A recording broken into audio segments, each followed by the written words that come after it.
Hallo allerseits, ich bin Peter Pernsteiner. Heute haben wir den 5. Januar 2024. Ich bin mal wieder im Münchner Osten bei Reinhold Brenner beim Spur 1 Fahrtreffen. Und es sind heute jetzt schon um 18 Uhr ungefähr fast 100 Leute hier. Und heute ist es ein bisschen enger, weil die Halle nicht ganz zur Verfügung steht, weil hinten noch ein Fahrzeug steht, ein großes. Deshalb ist die Anlage heute diagonal aufgebaut. Aber das reicht ja trotzdem. Das große Oval, das wir hier kennen, das ich schon ein paar Mal gezeigt habe. Und ich zeige jetzt gleich mal als erste Lok eine Doppeltraktion von diesem Lokvermieter Locomotion. Das ist ein Umbau aus 2 Märklin-Loks. Die hintere, die linke, das ist eine Dummy-Lok und die vordere, die ist umlackiert auf Locomotion. Und die fahren jetzt beide auch gleich mal eine erste kleine Runde. Und dann werden wir mal schauen, was wir so im Laufe des Abends noch zeigen können. Diese hat auch den Spitznamen Klärchen, habe ich mir vorhin sagen lassen. Klärchen mit C geschrieben.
Ja, man kann auch mit älteren Märklin-Loks was Schönes machen, wenn man sie entsprechend umlackiert, neuen Decoder rein und so weiter.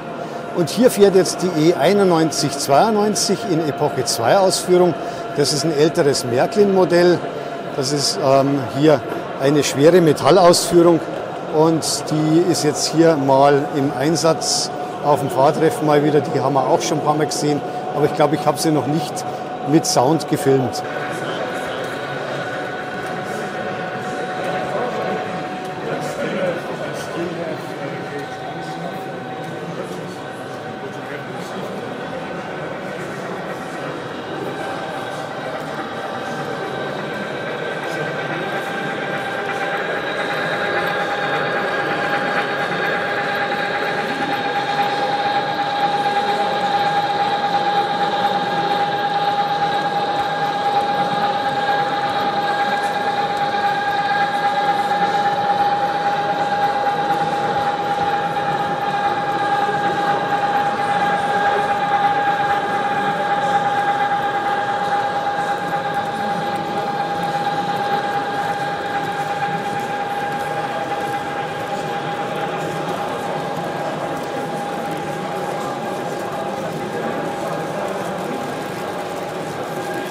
Auf dem Gegengleis ist jetzt eine Baureihe 78 unterwegs, ein ganz altes Märklin-Modell aus Kunststoff, das aber auch hier zuverlässig seine Runden dreht und hier unterwegs ist und ein bisschen umgerüstet wurde, auch mit dem neuen Decoder.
Als nächstes kommt jetzt ein Schweizer Zug zum Einsatz mit einem Krokodil von Märklin, das auch schon etwas älter ist. Oder besser gesagt eben wirklich eine der alten Versionen aus Kunststoff. Nicht das neue aus Zinkdruckguss, sondern ein altes.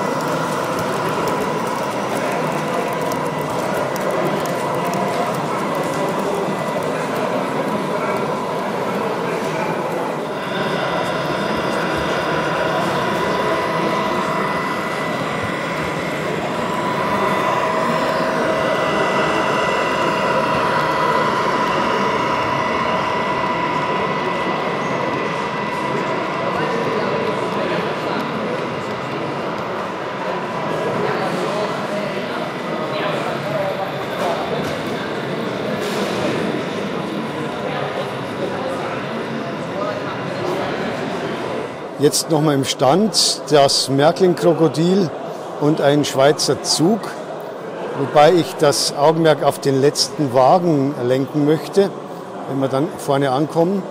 Den wollen wir uns nämlich mal nochmal ganz genau anschauen.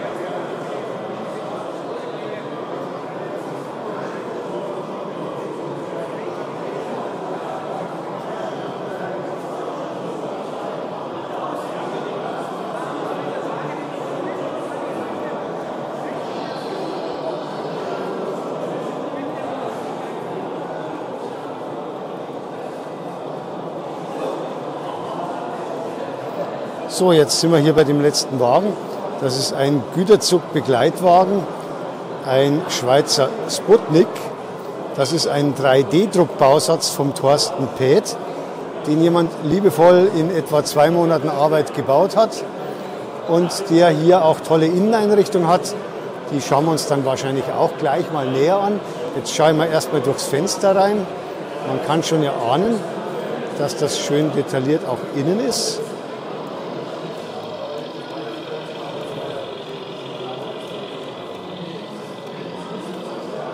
Aber er lässt sich ganz leicht das Dach abnehmen.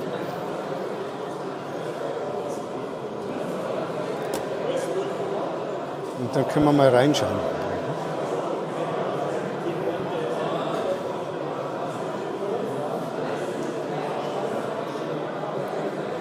In der Toilette dann die Elektronik mit dem Decoder.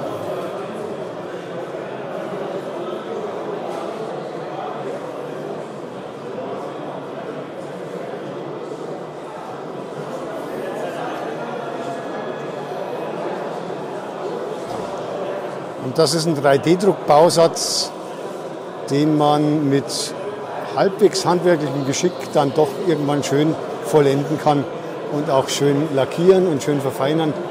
Ganz je nachdem, wie man Lust hat. Also im Endeffekt ist das Schöne bei Spur 1, man kann auch mal aus 3D-Druckteilen was Vernünftiges machen.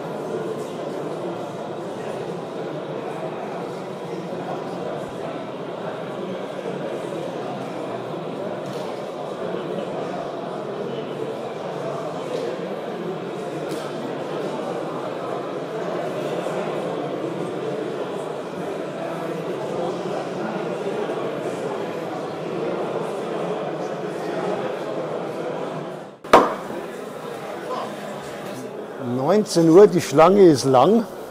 Ich werde auch eine Zeit lang brauchen, bis ich dran bin. Aber jetzt zeige ich hier erst einmal, dass es hier wieder Spezialitäten gibt vom Reinhold Brenner mit seinem Hausgewürz vom Oktoberfest.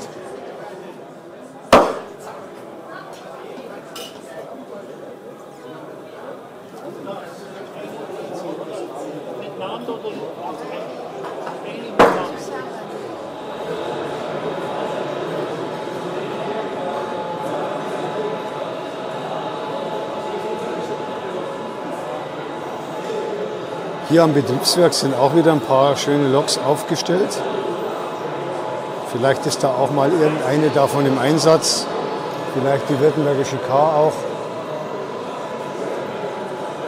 Werden wir sehen. Aber jetzt ist inzwischen die Schlange relativ kurz und viele essen schon ihr Händel. und ich habe vielleicht die Chance, dass ich dann nicht allzu lang anstehen muss. Und dann mache ich jetzt auch mal Pause und danach geht's weiter. Jetzt kommt die 64001 von B's Modellbahn zum Einsatz, die erst vor kurzem ausgeliefert wurde. Die habe ich selber mitgebracht, die habe ich gerade leihweise im Rahmen eines Auspackvideos. Und die ist jetzt hier im Einsatz mit Schneepflügen. Wir haben ja hier noch Winter, deshalb habe ich mir auch gedacht, ich baue die Schneepflüge mal an, um die auch im Einsatz mal zu zeigen.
Und jetzt steht hier ein Nahverkehrszug mit einer Baureihe 212 von Märklin, die jemand komplett umgebaut hat mit einem ESOLOG Sound 5 Decoder. Und wenn der sich dann in Bewegung setzt, dann werden wir auch sehen, was hier als Nahverkehrszug dann dahinter hängt.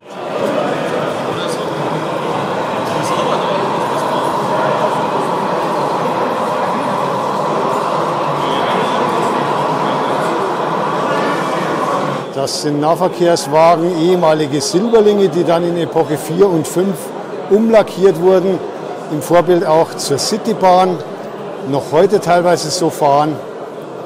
Und diese kunststoffmischbauweise Wagen, die hier im Einsatz sind, die sind von der Firma KISS Modellbahnservice gebaut.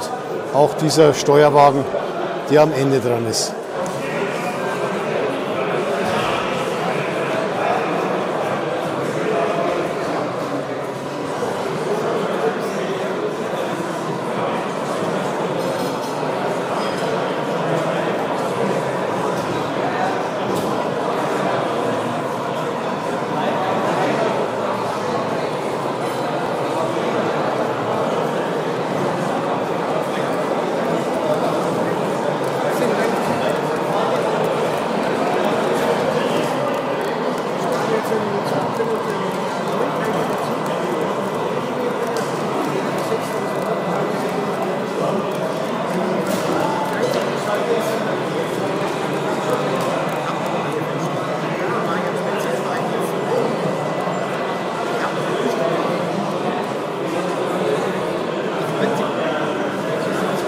Dann gibt es hier auch einige Sachen, die als Baustelle sind, habe ich mir schon sagen lassen, die in Denklingen demnächst zum Einsatz kommen.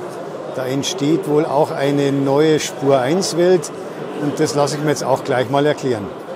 Das ist ein Tunnelportal und jetzt haben wir hier den Manfred Mader. Hallo. Und der gehört hier zu einem Spur-1-Team, das in Denklingen eine schöne neue Modellbahnwelt bauen wird. Denklingen bei Landsberg ist es. Das ist richtig, ja. 15 Kilometer von Landsberg-Lech. Dort entsteht momentan eine große Spur-1-Anlage in einem Industriegebiet von ungefähr 300 Quadratmeter Fläche mit 3 Schattenbahnhöfen. Eine Gesamtlänge der Bahnhof hat etwa 26 Meter und diese Modelle, was hier jetzt ich baue, die werden benötigt, um das Ganze mehr auszugestalten. Und das Tunnelportal, ist das irgendwie ein Vorbild in den Bergen irgendwo? Das ist ein Freund von mir, der Besitzer in Denklingen, der hat gesagt, den Wunsch geäußert, er würde gern so ein Tunnelportal besitzen. Und ich habe mich dann das versucht eben dann umzusetzen in Spur 1, ist noch nicht ganz fertig, die Alterungen und so weiter fehlen alles noch, aber das Grundkonzept steht bereits. Und wo ist das Vorbild? Das Vorbild ist der Simplon-Tunnel. Da gibt es ein paar Bilder dazu und nach diesen Bildern ist es dann umgesetzt worden. Schaut noch relativ schwer und massiv aus. Was wiegt denn das dann? 20, 30 Kilo? Also das ist entstanden aus Schaumstoff. Das so wie bei diesen Figuren hier unten. Das ist so ein grüner Schaumstoff, der mit Schaumstoffsäge, Heißsägedraht dementsprechend dann zugeschnitten worden sind. Und alleine bei dem Simplon-Bau hier sind 2160 Steine geschnitten worden und einzeln mit Holzleim aufgeklebt, mit verfugt worden, mit Fliesenverfugungsmasse und wird jetzt dann langsam fertig werden. Gut, aber nachdem es Styrodur ist, ist es dann doch ein bisschen leichter. Es ist viel leichter. 20, 30 Kilo. Genau, das zum Beispiel, ich will das auch jetzt nicht hochheben, das hier hat ein Grundkonzept eben mit Sperrholz und wurde dann eben auch mit diesen Steinen versetzt. Der Grundgedanke dabei ist, wir brauchen hier Brückenportal für 2 Brücken, 2 Märklin-Brücken, die 3 cm Abstand haben und 9 cm Versatz und eine Höhe von 240 mm. Ohne diesen hier können wir also nicht weiterbauen. Deswegen die schnelle Umsetzung des Modells. Und diese Spur 1 Welt, das heißt, also das wird dann mehr Ebenen gebaut. Schattenbühne für habt ihr 3, hast du schon gesagt? Also es werden hier es ist eine Wendel, 2 Wendeln werden gebaut, ungefähr ein Durchmesser von 5 Metern, die insgesamt 4 verschiedene Ebenen Anfahrmöglichkeiten bietet. Das Ganze wird verkleidet mit einem Berg, deswegen die ganzen Tunnelportale, da man ja viel mit Ein- und Ausfahrten machen möchte. Es soll halt mehr Spielwelt dann auch dabei sein. Das heißt, es geht dann auch in die Höhe, das heißt, man hat auf Augenhöhe, wenn man steht, dann auch also irgendwie das die hier, Gleise noch. Die Tunneleinfahrt von der Simplon-Einfahrt wird ungefähr in einer Höhe von 1,50 Meter sich befinden. Die ganze Raumhöhe liegt bei 2,80 Meter. Das wird also ein komplett großer Berg werden. So der Plan, wie weit sich das umsetzen kann. Leider haben wir bedingt durch diese Größe noch nicht die ganze Möglichkeit, das, sagen wir mal so, komplett rumzufahren, einen Kreis zu bilden. Wir werden aber demnächst das Ganze mal vollenden, dass wir die Möglichkeit haben, hier einen kompletten Kreis zu fahren. Das heißt, dann gibt es irgendwann doch auch mal erste Spur 1 Treffen, bei denen man dann sowas zeigen kann, wie es dann wird. Und irgendwann vielleicht kann ich auch mal schauen, wenn es einmal einigermaßen Fahreinsatz bei, dann lohnt es sich auch mal, dass ich mal vorbeikomme und ein Video mache. Wir werden das Ganze dann schon mal preisgeben, wann die Möglichkeit besteht, sich das Ganze mal anzuschauen. Und das Ganze schimpft sich Spur 1 Team Denklingen, glaube ich. Spur 1 Team Denklingen, genau. Die Wahnsinnigen. Wahnsinnig. Die Wahnsinnigen. Also nicht wahnsinnig, sondern wahnsinnig. Die Wahnsinnigen, genau. Gut, dann bedanke ich mich hier für den Ausflug zu diesem Simplon-Tunnelportal aus Styrodur, aus weit über 2000 Teilen. und halt die Daumen, dass das alles so läuft, wie ihr euch das vorstellt. Hat mich gefreut. Dankeschön. Vom Tunnelportal im Maßstab 1:32, das ja auch schon gigantisch ist, kommen wir jetzt zu noch was Gigantischerem. Und zwar zu einer V100-Baureihe 212 im Maßstab 1:11. Weil dem Jürgen Peters das Spur 1 Treiben allein nicht reicht, hat er sich jetzt noch was Größeres vorgestellt. Genau so ist es, ja. Eine Gartenbahnlokomotive, wie du schon sagst, Baureihe 212 von der Firma Wiebe, im Maßstab 1:11, Spurweite 127 mm. Das heißt 5 Zoll ist es dann. 5 Zoll, ja. Bekannte 5 Zoll Spurweite, die viele Parkbahnbetreiber machen. Manche haben ja noch 7,25, aber viele fahren in 5 Zoll. Und diese Lok schaut richtig schwer aus. Was wiegt denn das Ding? Die wiegt jetzt momentan 50 Kilo circa. Da fehlt aber noch der komplette Antrieb, die Motoren und die Akkus. Und im Endausbau wird sie circa 85 Kilo wiegen. Das heißt, momentan ist sie noch nackt. Wenn man reinschaut, sieht man noch, dass noch nichts drin ist. Genau so ist es. Hier kommen 2 12 Volt Akkus rein, die in Reihe geschaltet werden, weil die Motoren 24 Volt fahren, 200 Watt. Und da kommen hier 2 Akkus und hier vorne noch 2 Akkus rein. Leider musste ich 12 Volt Akkus nehmen, weil von der Einbauhöhe 24 Volt zu hoch gewesen ist. Und der Antrieb ist dann direkt in den Drehgestellen unten? Der Antrieb ist in den Drehgestellen, jeweils ein Motor hier im Drehgestell und ein Motor hinten im Drehgestell. Und der Antrieb ist dann ein Kettenantrieb, der von der Motorwelle beide Achsen dann über ein Ritzel antreibt. Und diese Lok, der Lokaufbau, aus welchem Material ist der? Metall wird es wahrscheinlich noch schwerer sein. Ich schätze mal schon, dass das eher in Leichtbauweise ist. Also der Aufbau ist 3D-Druck. 3D-Druck? Ja, ist 3D-Druck. Und zwar im Flüssigharzverfahren. Das heißt, so wie man hier die Oberfläche sieht, so kommt die aus dem 3D-Drucker raus. Die ist nicht nachbehandelt und nichts, sondern ist sofort mit K2 2K Autolack lackiert worden. Und das sind dann hier mehrere Teile, aus denen dann auch der Aufbau komplett zusammengebaut wird. Richtig. Der erste Teil, der ist, das muss ich selber gucken, nee, der erste Teil ist bis hier. In einem Stück gedruckt? In einem Stück gedruckt. Dann der zweite Teil ist bis hier, auch in einem Stück gedruckt. Und dann der dritte Teil ist der Rest. Und welchen Radius braucht man für die Lok zum Fahren? Ja, also mindestens 8 Meter sollten es sein. Das heißt also, bei dir im Garten wird es dann nicht mehr ganz reichen, da musst du irgendwo beim Club fahren? Oder ja, da müsste ich mir was einfallen lassen bei mir im Garten. Aber ich bin Mitglied im Schwäbischen Eisenbahnverein in Kürnbach bei Bad Schussenried. Und dort haben wir eine 3-Spur-Anlage, 5 Zoll, 7,25 Zoll und 10,25 Zoll. Und können dort natürlich auch noch wesentlich größere Modelle fahren wie das. Gut, und wie lange wird es noch dauern, bis sie betriebsbereit sein wird? Also ich habe jetzt geplant, dass ich im April die Jungfernfahrt mache und dann war die gesamte Bauzeit circa knapp 1,5 Jahre.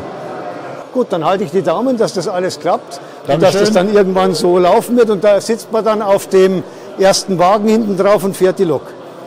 Ich sitze auf dem letzten Wagen, ja, und die wird auch per 2,4 Gigahertz Fernbedienung gefahren. Das heißt, ich kann mich dann auch gerne absetzen irgendwo hinter mehrere Sitzwagen, wo dann persönliche Freunde oder Familie mitfahren können. Und ich fahre dann die Lok von hinten, vom letzten Wagen. Gut, dann bedanke ich mich beim Jürgen Peters für diesen Ausflug in die 1:11, 5 Zoll Spurweite. Und jetzt gehen wir wieder retour in die Spurweite 45 mm, Maßstab 1:32 hier beim Fahrtreffen. Jetzt kommt hier gleich noch die 0110 in der Stromlinienverkleidung Epoche 2 Version von KM1 zum Einsatz. Die war mal längere Zeit jetzt nicht im Einsatz und jetzt hat sie heute wohl die erste Fahrt wieder. Und dann bin ich gespannt, ob sie richtig schön qualmt. Da muss man dann vorne aufmachen und muss man vorne separat einfüllen für den Zylinderdampf. Und oben der Schornstein hat eben auch eine normale Einfüllung von oben. Aber für den Zylinderdampf muss man eben hier einfüllen. Und jetzt wird gleich mal zuklappt und dann schauen wir, wie sie fährt.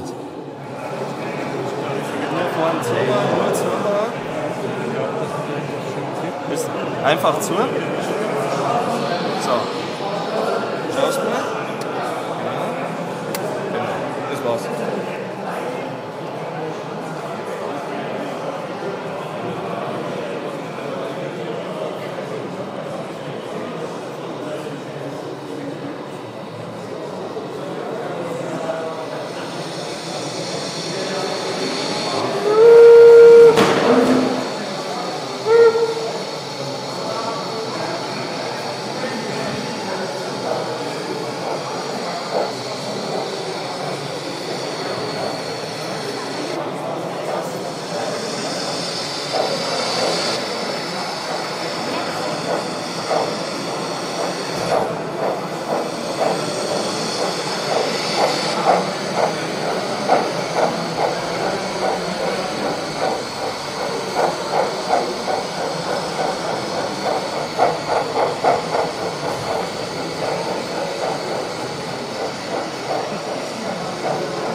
Nachdem das ein Feinscale-Modell ist, kann die Lok leider nicht in Bögen fahren auf den NEM-Gleisen und auch nicht über Weichen. Und deshalb fährt sie hier beim Fahrtreffen einfach nur auf diesem Bahnsteig ein Stück auf und ab.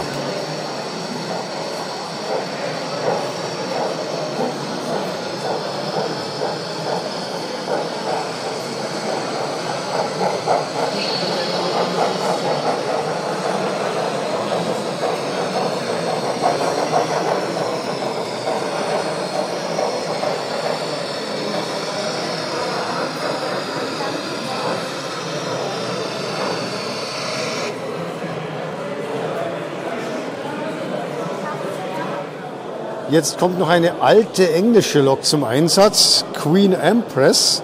Von 1892 bis 1894 wurden davon 10 Exemplare gebaut. Die hat schon einen Digitaldecoder an Bord, wird auch einen Rauchentwickler bekommen.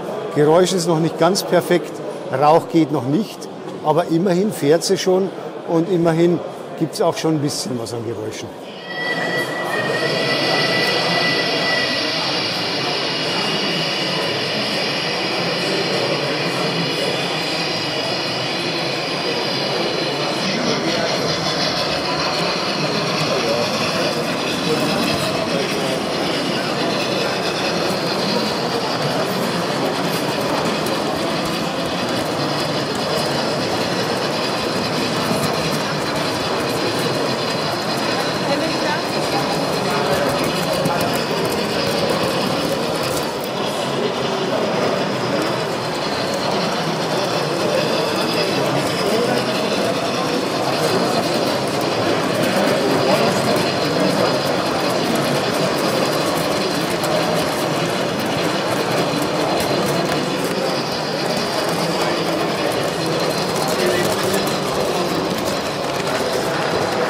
Ich habe ihn geschrieben und habe ich gewartet, dass er war.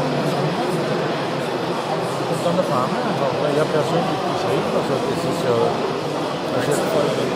Nein. Und jetzt sagt er so.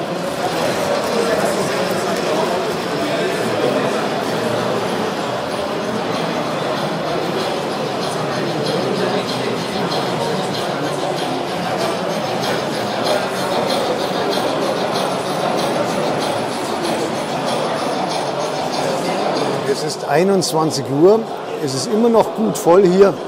Trotzdem werde ich ausnahmsweise mal ein bisschen eher Schluss machen mit meiner Videoaufnahme. Und ich hoffe, es hat Spaß gemacht und ich würde mich freuen, wenn Sie mal wieder vorbeischauen auf meinem YouTube-Kanal. Ich sage Servus, bis zum nächsten Mal. Ihr Peter Pernsteiner.